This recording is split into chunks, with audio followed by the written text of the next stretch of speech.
Hello guys, welcome back to House of Cramel and welcome back to my channel. In this video, I'm going to be giving you everything I know about traveling with a toddler.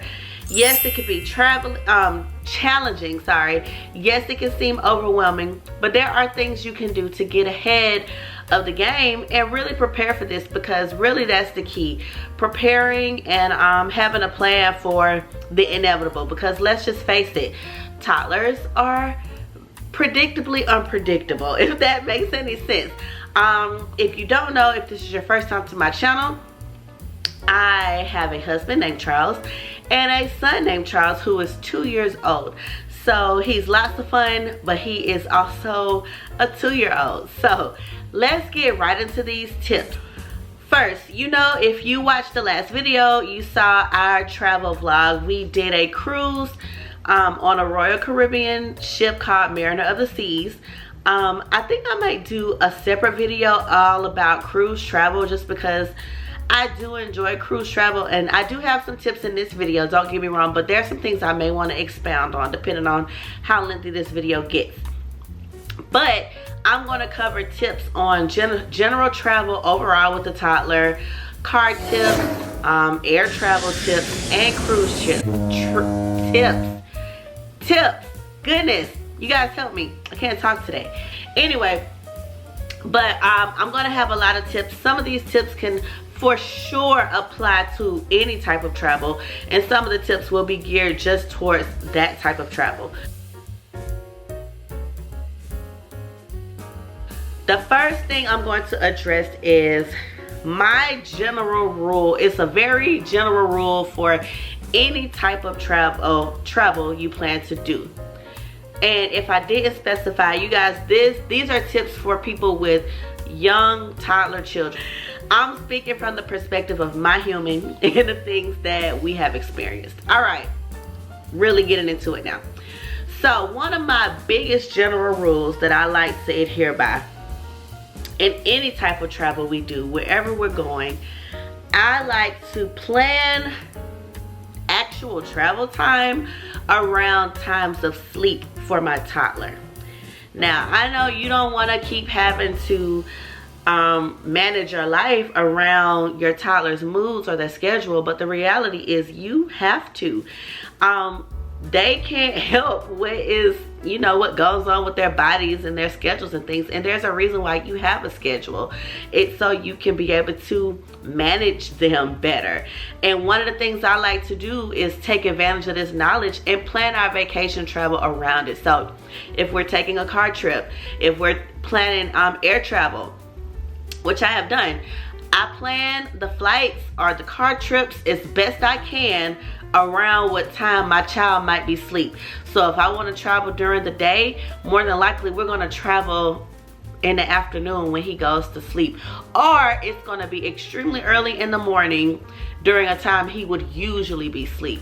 I like to do this because they just seem to have enough melatonin in their systems to be able to fall asleep easily, and it makes for a much more pleasant journey for everyone else that doesn't require as much, because sometimes toddlers don't understand why it's taking so long to get to the destination that they're headed to, and it's equally as difficult to explain that to them effectively. Like, you can tell them, but if they usually just go from your house to grandma's, that time period is what they know.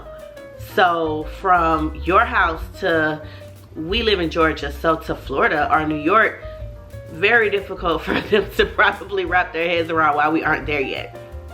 Okay, so I think I've explained that a bit more. Also, dress your child and yourself comfortably. If you're going to be sitting in one area, in one position for an extended period of time, mom, throw on those leggings and that nice t-shirt. Actually, that's what I have on right now.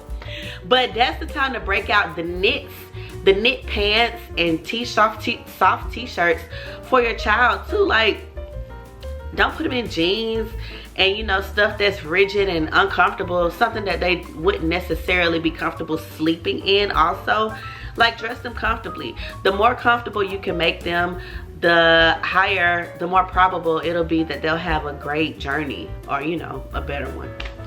So those are my general rules. Travel during times that they sleep the most and dress them comfortably, and also yourself.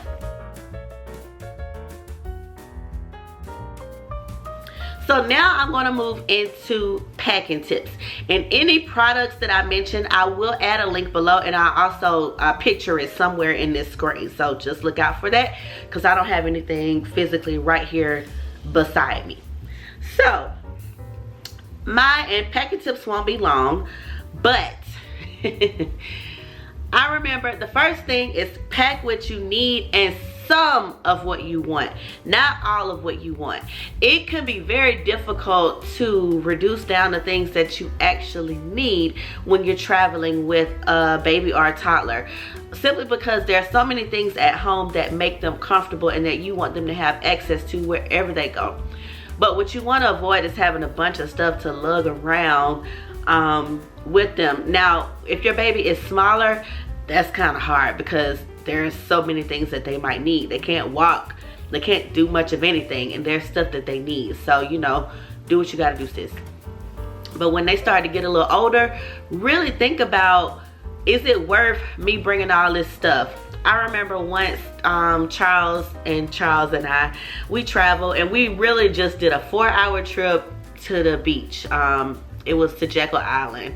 And when I tell you I took the whole house with me, it was to the point where I brought an inflatable tub, which actually was pretty useful, by the way. I'll link it here. Because some hotels don't have tubs anymore. They just have showers. And my baby took a bath at the time, and I didn't want to take the big one. So my solution was to get an inflatable tub. So actually that was useful. But he was in bottles at the time. He wasn't eating a lot of solid foods. So while he had just started, I had to bring the bottles, the bottle rack, the sterilizer, the dishwasher, like everything that we used at home. But not only that, excuse me, not only that, I had several toys that he played with at home that I brought with me. Now, while it's okay to bring some toys, I brought too many toys. I brought so much stuff. Everything in the car for these like 2 nights and 3 days that we were going to be around. It may not have even been 3 days. It might have been 2 days. It was so much stuff, and I would definitely rethink that again.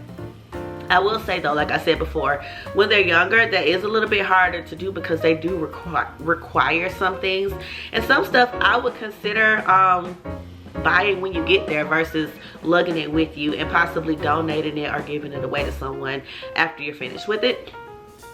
But as they get older, it gets a bit better and they don't need as much stuff. So really keep in mind, what do you need versus what you want to take with you. Now, if it's a can't live without it type of thing, like if that blanket is gonna be the difference between them sleeping soundly while you're away and not, bring that blanket or whatever it is. So just be mindful of what you pack. The second tip, and it's probably the most important out of these two, packing cubes. I like packing cubes. Why? Because they identify and they contain, and those are two things that I am all about. I love to be able to consolidate stuff and contain it, and packing cubes really help you to be able to do that. So one, I could pack a suitcase for Charles all by himself, or I could just use packing cubes, put his clothes and items in there in a specified color, have my husband do the same, and I do the same, and then we just pack our stuff into a few, maybe 2 to 3 suitcases instead of everyone having their own bag.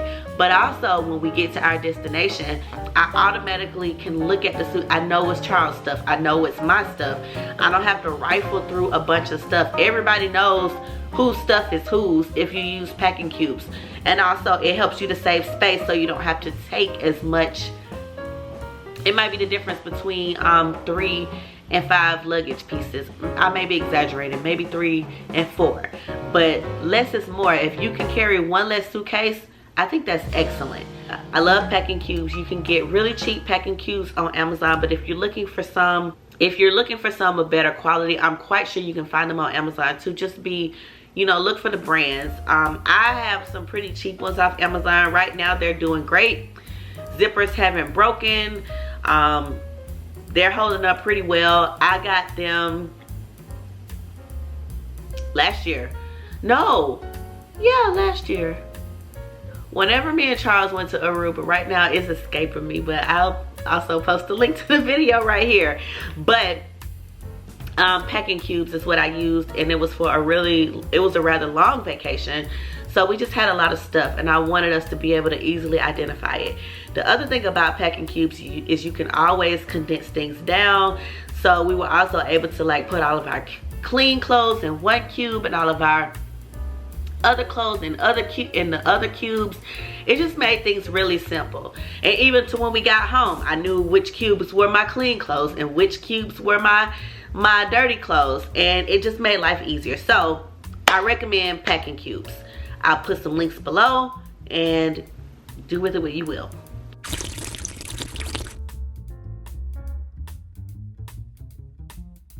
All right, now let's get into tips for car travel. One of the things that you should do when you are traveling with a toddler is pack your diaper bag in a smart way. What does that mean? Well, it doesn't just mean diapers. I think it's a given that you need to have your diapers and your diapers changing supplies in the bag.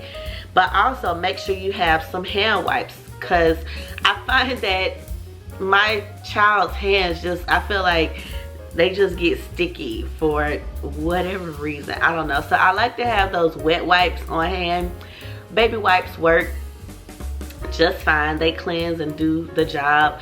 I have both in his bag right now. And also dry paper towels or napkins. Some messes clean best with a dry paper towel. Like, I'll give you an example in a few. But I would have, I feel so old school, but my grandmother, when we just in the car, just for every day, she would tear paper towels up and fold them and put them in a bag and just travel with them. And people always needed a paper towel, and she was always available to give one. So I've learned that they're definitely needed. You can definitely use them. It makes life easier to have a dry paper towel, tissues too if you have them. So keep those in the diaper bag too. 3 to 4 changes of clothes.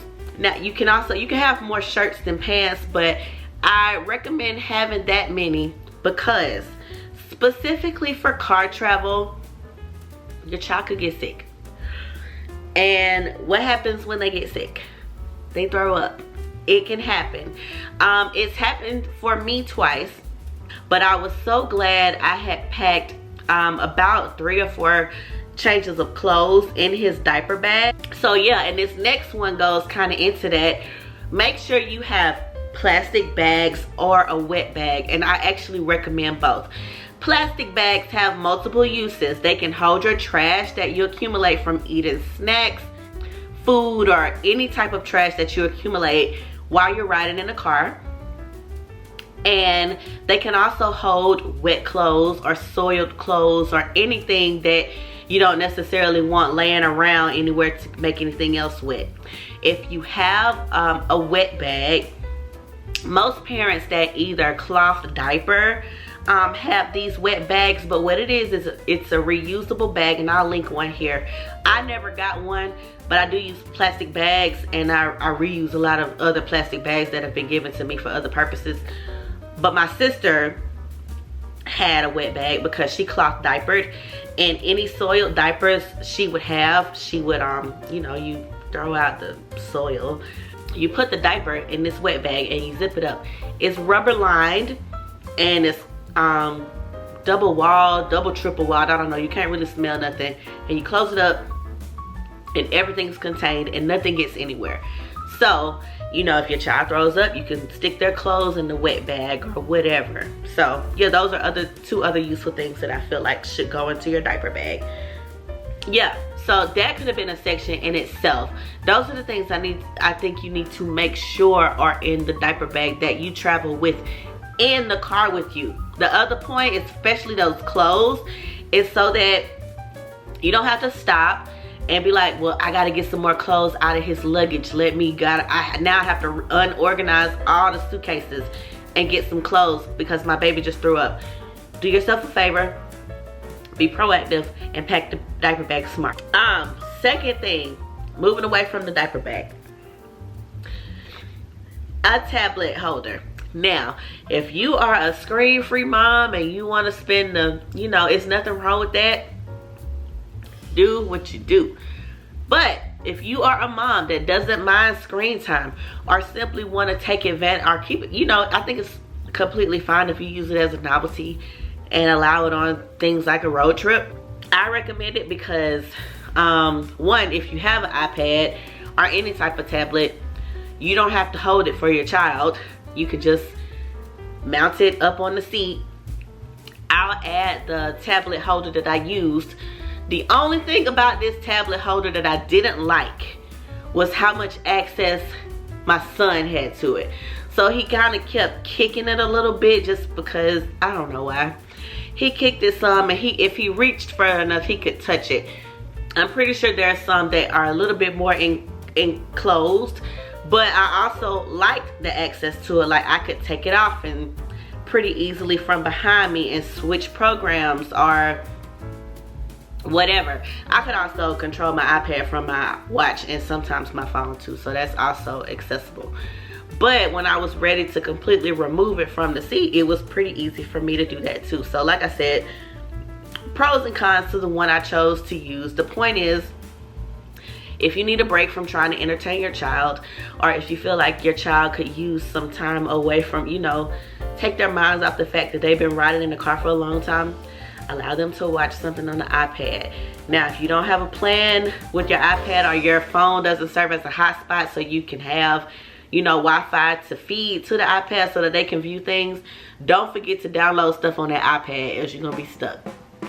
Fortunately, I was able to use my phone as a hotspot, and it actually worked really well on our trip, and I just hooked it up to my iPad and played YouTube and, you know, Netflix for my son.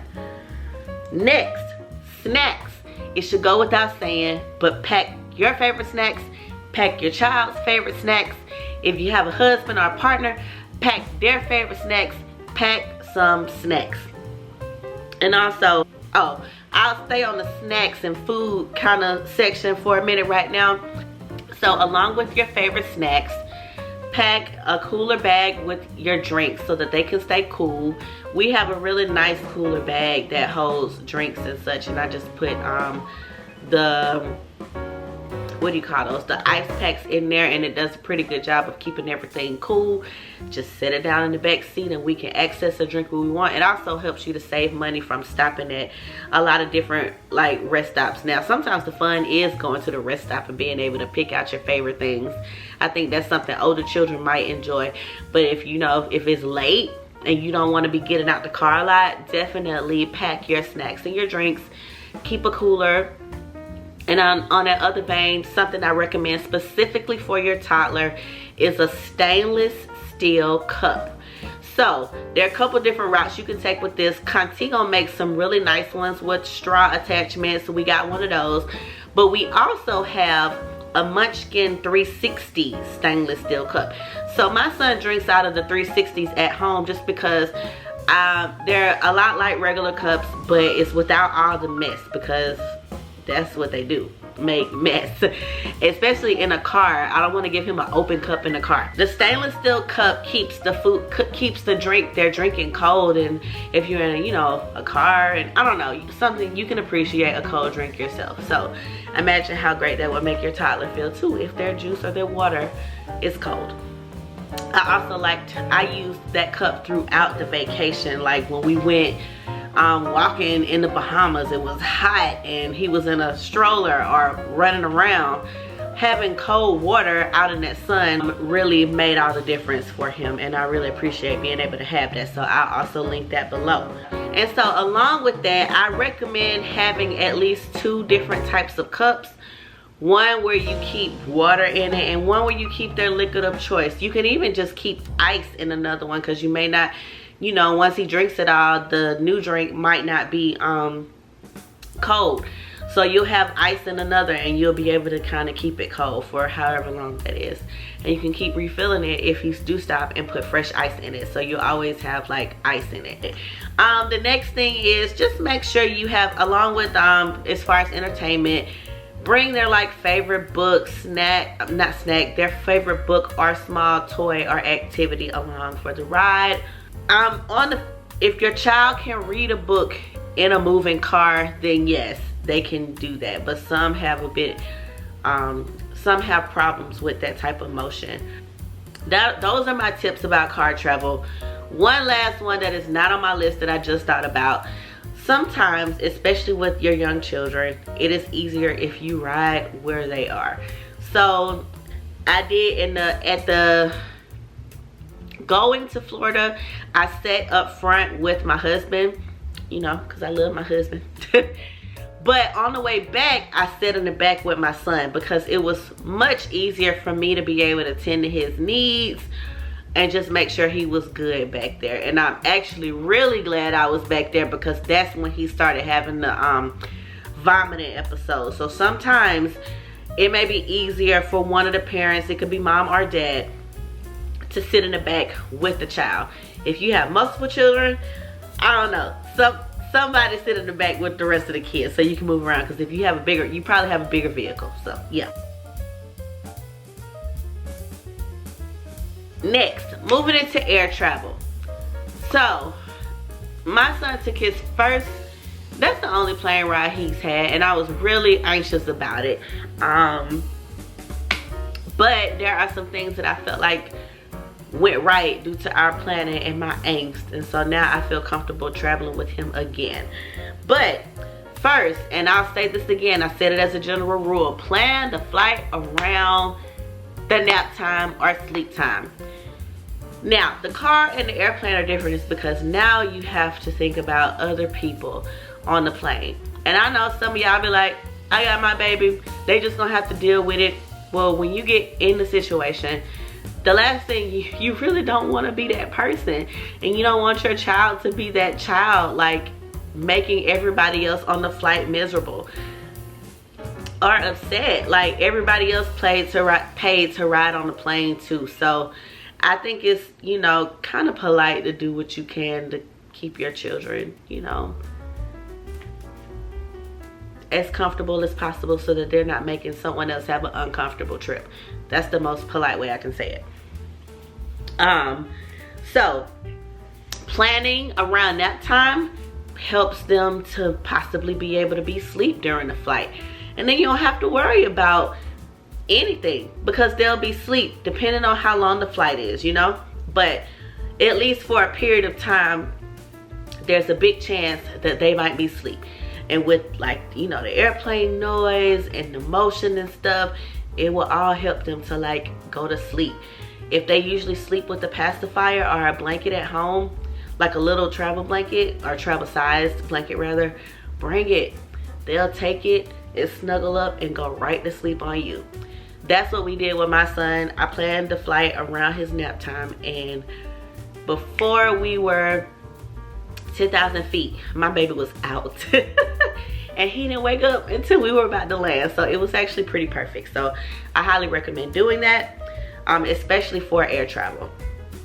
Regardless of whether or not you buy an actual seat for your child, keep in mind you do need to get a lap seat for your child.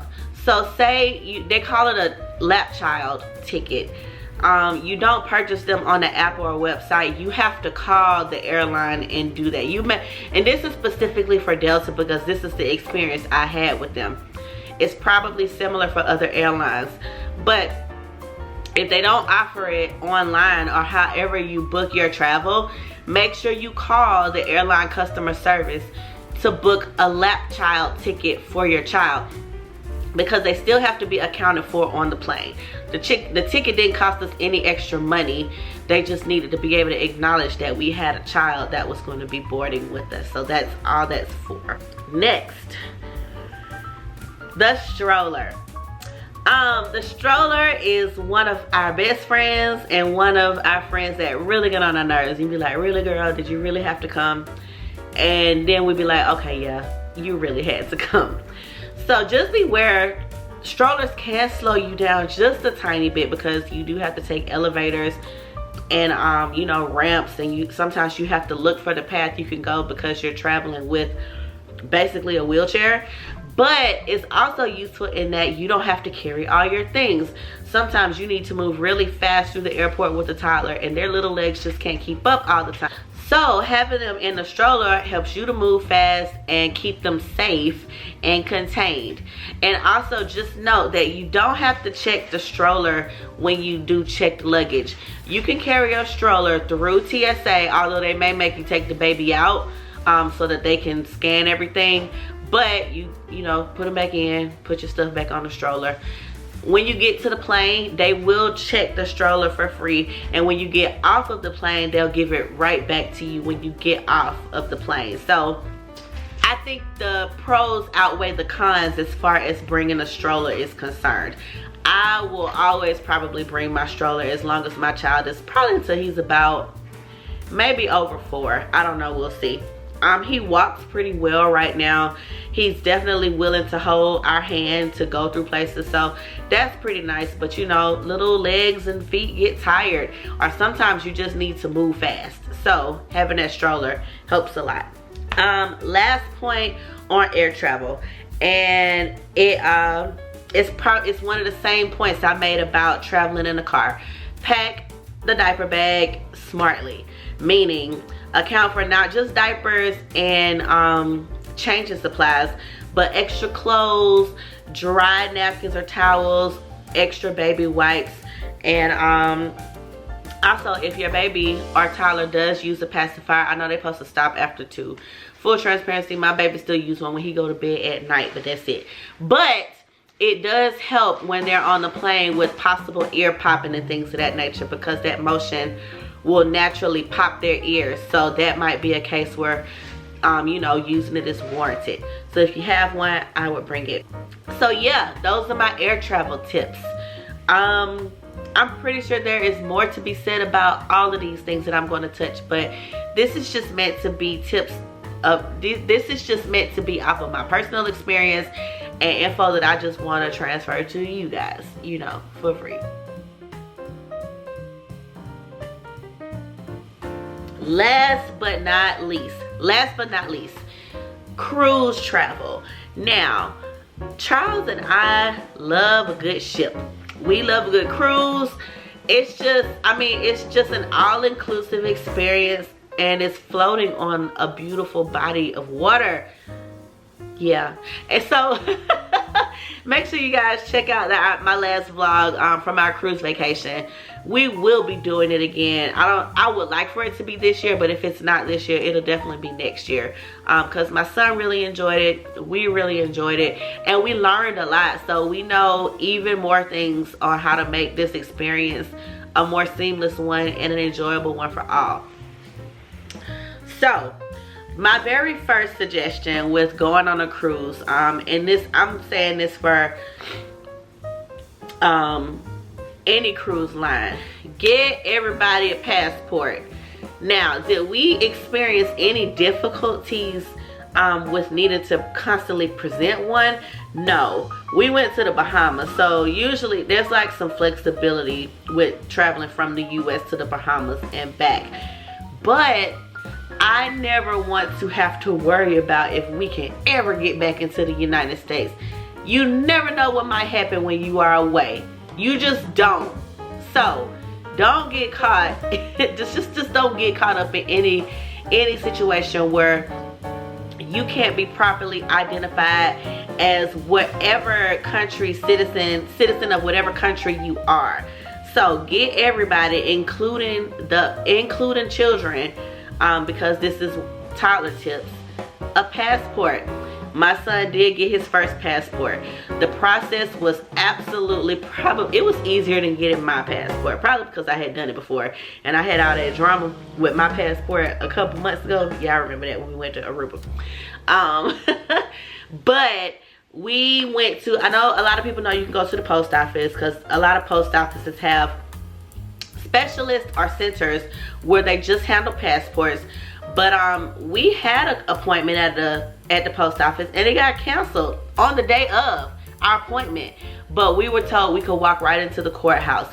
I didn't even know the courthouse processed passport appointments. So we went to our local courthouse. We walked right in. They took his picture on site. I filled out the application prior to going, and both Charles and I went with our son to get it. If you are not married to your child's other parents, please know that both of you guys must be present in order to get them a passport. If you can't be present, there is a form that whoever can't be there has to fill out and get notarized so that they know that they have permission that this child can travel out of the country. So just know that. But Charles and I both went. I pre-filled out the application. It was pretty easy. But if you need help and that type of thing intimidates you, they will have the form for you. This was my experience at the courthouse, and they will help you fill out this application. But the bottom line is, get everybody a passport. I know a lot of times people look up travel and they be like, do you need a passport to go here, come back here? And that's probably, you know, the case. But a lot of times, especially with cruises, you're going to another country. Just make sure you cover it and you have your passport, period. So there's no questions on whether you can get back out, on whether you can get out, or whether you, most importantly, you can get back in. Next, huge tip. Look into the vaccination requirements for the line that you are traveling, and also where you are going. Because just because you can get there don't mean they're just gonna let you do whatever you want once you get to your destination. Because we travel during a time where things are relaxing a lot more than what they were before. It wasn't as big a deal, but the regulations and the rules constantly, like, I won't say constantly, but they changed a few times, or they updated a few times as we got to our actual travel date. For example, well, I'll give you an example of what we had to do as far as vaccines and testing for Royal Caribbean. Charles and I are vaccinated. So even though we're vaccinated, we still had to present a negative COVID test. But we were allowed to do an antigen test. But it could only be a certain type of test that was specified on Royal Caribbean's website. And that type of test had to be monitored by someone. So we had to log into an app and do a live test while these other people were walking us through it and watching us. Otherwise, our test would not have been accepted. So make sure you go to the website and see what the vaccine or testing requirements are for whomever you are traveling with. And I think that can go across air travel, cruise travel, any travel besides car travel, you know? Also, for Charles and I, even though we had a longer window to be able to test out, since my son is not and cannot be vaccinated at this point in time, he had to follow the rules for an unvaccinated person. I think they only allow this for children, but I'm not completely sure if they allow this for adults on Royal Caribbean. I think they do. But he had to test, and I think we had a 3-day window. No, he had a 3-day window. We had a 2-day window. I may have gotten that mixed up because we did, but I was on point when we did do it. But my son, since he wasn't vaccinated, had to take a PCR test, which are more accurate than antigen tests. At least that's what, you know, that's the understanding I have of it. So not only that, he had to take a test the day we boarded the ship. So part of our check-in time had to be allotted to taking him to the on-site testing center. And they gave him a test. They were very gentle about it. And we waited for 30 minutes in a room for our results. And they were, you know, obviously negative because we got on the ship. So, like I said, it's a different world from when it you know, before it wasn't. So make sure you're doing your research on the things that you need to do and in the timing that you need to do it in order to get it right, so nothing keeps you from going on your vacation. All right, another thing about cruise travel, I highly recommend you get to the destination of your port the day before you have to leave, simply because you don't know what might be involved in your check-in, especially since there are like extra protocols that they have to follow now, and you don't know what's going to happen when you're on your way there. So if your car is going to break down or your flight is going to get delayed or anything like that, you rather have that happen the day before, so you have time to make a plan and regroup. If you flying out the morning of and something happens, you're running the risk of, you know, missing your vacation and not getting on the ship. So I definitely recommend, if you have to travel the day of or the morning of, do it really, really, really early. Now, I have done that before, but I was a single woman traveling, so the consequences was just on me. If you do this when you traveling with a child and a partner or whomever else, a family, it's just too many other people involved to have to like figure things out for. So I recommend getting in the night before, so you just eliminate that all together, period. Unless you drive, but like I said, anything can happen. If you look at our last so much has happened. Cars break down, things happen every day. So yeah. All right, so get there the day before, don't go the morning of, or as much advanced time as you choose. I just don't recommend getting there the morning of, because too much can happen. And also, for after you finish the cruise, don't schedule a flight before noon. Now, for most cruises, when you get back, you get off the ship between 6 a.m. and 9 a.m. or somewhere around that. But things can happen, people. You can lose your luggage. On our ship, the gangway, one of the gangways wasn't working, so everybody had to get off on one side of, on one gangway basically, on one side of the ship. Usually they spread out everyone getting off the ship, because they don't want everybody going into one place, and it's just more effective if you spread it out. But part of that couldn't happen this go around, and so it took longer for us to get off the ship. Fortunately, it wasn't that much longer, but what if it was? And now you under the gun to get to your car, get your luggage, get to the airport on time, get through TSA or customs, get to do all of these things before this flight that you booked before noon that you probably won't make. So, and you know you're supposed to be at the airport at least 2 to 3 hours before your flight, really 3 to 4 if you really want to, yeah, depending on where you go.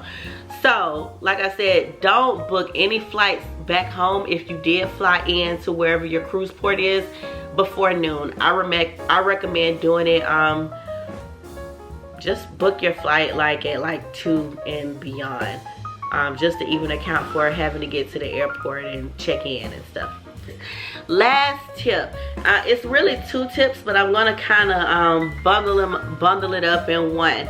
If you are going on a cruise ship, you know that there are levels to cruise ships. That's just I really could have said something else, but I need you to research the ship that you might be getting on first.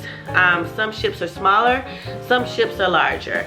A lot of them have a lot of similarities, especially these days, but research your line, like your cruise line, and research the ship, because you don't want to get on a ship and there's nothing for your child to do. Remember, you're vacationing with your baby or toddler. With the baby, like if it's in potato sack stage, you know, that's a little different. The baby can't do much anyway, so you can really do whatever you want to do as long as you can have the baby around. But if you have a toddler or even older children, you need to entertain them. They need something to do, especially so they don't drive you crazy. So you need to plan for that. Are there areas on the ship that they can go to? On Royal Caribbean, there are areas on the ship. Like that, it's basically daycare, and it's free, but you have to register for it. But it's for 3 years old and up, and they have to be potty trained. So there's that. But there's also one for under 2. I do think you have to pay for it. Don't quote me on that, but I'll put the link to the website down in the description box. You for sure have to register. And your under 2-year-old can go, 2 and under can go there as well, and be entertained for the day. So that's an option. But if you're going on family vacation, sometimes you want to enjoy, well, not sometimes, we wanted to enjoy time with our child. So we didn't take advantage of like basically the onboard daycare and activities. Maybe when he gets older and he want to meet other kids and be around them, we'll take advantage of that. But we wanted to make memories with him. So we wanted to do things where there were activities for him to do. In hindsight, I would have picked a different ship to board, because there were activities for young people to do, but just not as young as him. So for example, on some Royal Caribbean ships, they have a huge splash pad and pool area for them. Now my son he had a blast at the regular pool. Such a good time at the regular pool. Like, he loved it. And there was music and everything. Like, he loved that. But on other ships, there's this huge splash pad. Now for toddlers and younger kids, they do have that on the private island that we also went to, that he also loved. But on other ships, there's also like a carousel. Like, just, there are things there specifically to draw in younger cruisers. And in hindsight, I would have wanted to take advantage of the activities on a ship like that versus ours. Like, they had like a movie night. They played movies on our ships at some points during the day and in the evening. But my son goes to sleep at night because he needs to. And during the day, he's just not interested. He's just not the type of 2-year-old to sit and watch a movie. Not yet anyway. I know some do, some don't. So it depends on your child. But I say this to say, you know your child. Research the ship first. If you think your child will sit through shows and things like that, you know, that's great. My son did experience an ice skating show, and he seemed to enjoy it, even though he was a little sleepy. But he did do really good. I enjoyed it a lot. Yeah, that's basically it. So just make sure the ship that you board is toddler friendly. Also, the main dining room might not be the move every night for your child. We had to take some nights to do casual dining because we could fix our own food. Like, it was already ready to go. And we could eat and get back to whatever we were doing without too much of a lull. If you know, the main dining room is much more of a experience, and there's some wait times in the middle of that, and you know, it's just, yeah, it was interesting. Look at our vlog to see what happened to us on one night. And also, don't be afraid to take advantage of room service. Room service was actually included in your package for Royal Caribbean, so it might be that for other cruise lines too. There's just a gratuity tip that day, and that percentage really wasn't that much at all, and it was all the more worth us being in our room at that time to eat, instead of having to take him out and, you know, go through all of that. So look into all of that stuff. Look into the ship that you're getting on, or you think you want to get on. Look into the cruise line. Obviously, if it's like a Disney cruise, they probably have a lot more to cater to young audiences, but don't take that for granted, because it might not cater to your child or the age group that your child is in. So look it up. All right, guys, that is it. These are my tips for travel. Like, I'll try to list them in the description box, along with any links to any products that I may have mentioned in this video. And you know, it's summertime. We outside, plan those vacations, have fun, and let's do it safely. Bye.